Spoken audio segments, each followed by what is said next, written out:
జగన్మోహన్ రెడ్డి గారు ఉన్నప్పుడు అంటే జగన్మోహన్ రెడ్డి గారు ఉన్నప్పుడు ఆర్థిక ఆదాయము పెరిగింది. ఆదాయం పెరగడమే కాకుండా జగన్మోహన్ రెడ్డి గారు అప్పులు కూడా తక్కువగానే చేయడం కూడా చూసాము. కానీ పచ్చ మీడియా మాత్రం 15 లక్షల కోట్లు 10 లక్షల కోట్లు అంటూ ఎంతో తప్పుడు ప్రచారం చేసి సక్సెస్ అయ్యారు. సో ఈ ఇప్పుడు తెలుస్తూ ఉంది జగన్మోహన్ రెడ్డి గారు నిబంధనలకి అంటే ఇంకా తక్కువగానే అప్పు చేశారని కూడా, ఎఫ్ఆర్డిఎస్ కన్నా తక్కువగానే అప్పు చేశారని కూడా మనందరికీ తెలుస్తూ ఉంది.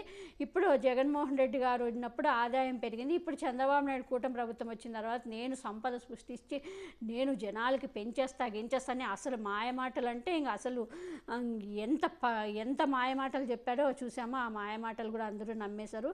ఇప్పుడు చంద్రబాబు నాయుడు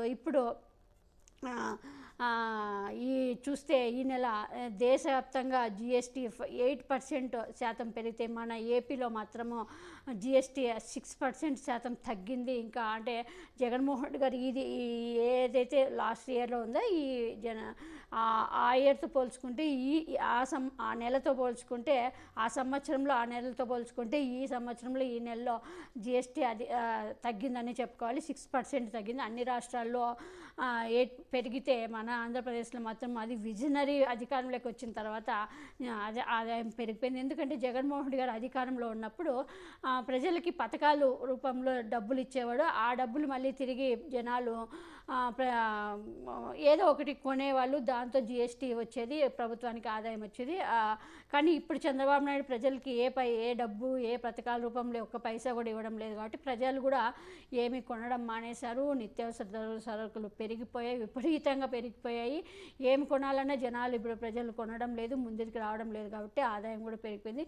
జగన్మోహన్ రెడ్డి గారు పథకాలు ఇచ్చేవారు, వాళ్ళు జనాలు కూడా అలాగే ఆ డబ్బులు ఖర్చు పెట్టేవారు. కాబట్టి ఆ డబ్బులో నుంచి జిఎస్టీ మళ్ళీ గవర్నమెంట్కి ఆదాయం వచ్చేది. దాంతో ఆదాయం పెరిగింది. సో ఇప్పుడైతే ఎన్డీఏ ప్రభుత్వం వచ్చిన తర్వాత అది చంద్రబాబు నాయుడు విజనరీ అయిన చంద్రబాబు నాయుడు నేతృత్వంలో అధికారంలోకి వచ్చిన తర్వాత ఒక్క నెలలోనే చంద్రబాబు నాయుడు వచ్చిన ఈ 7 నెలల్లో ఒక్క అక్టోబర్ నెలలో మాత్రమే జిఎస్టీ ఒక్క నెలలో మాత్రమే ఆదాయం పెరిగినట్టు వచ్చింది. తర్వాత అన్ని నెలలు ఆదాయం జిఎస్టీ తగ్గినట్టే తెలుస్తుంది. మరి చాలామంది నెటిజన్లు చంద్రబాబు నాయుడు ఫైర్ అవుతున్నారు. సంపద సృష్టి అంటే ఇదేనా, ఆదాయం తగ్గించడమేనా అంటూ కూడా ఫైర్ అవుతున్నారు. మరి చూడాలి. ఈ ప్రభుత్వం మీద ఒక్కటి కూడా పాజిటివ్ అనేది రావడం లేదు. అన్నీ నెగిటివ్, అన్నీ విమర్శలు ఎదుర్కొంటున్నారు ఈ 7 నెలల్లోనే. మరి రాబోయే ఇంకా నా 4 years ఉంది. మరి ఏం చేస్తారో చూడాలి.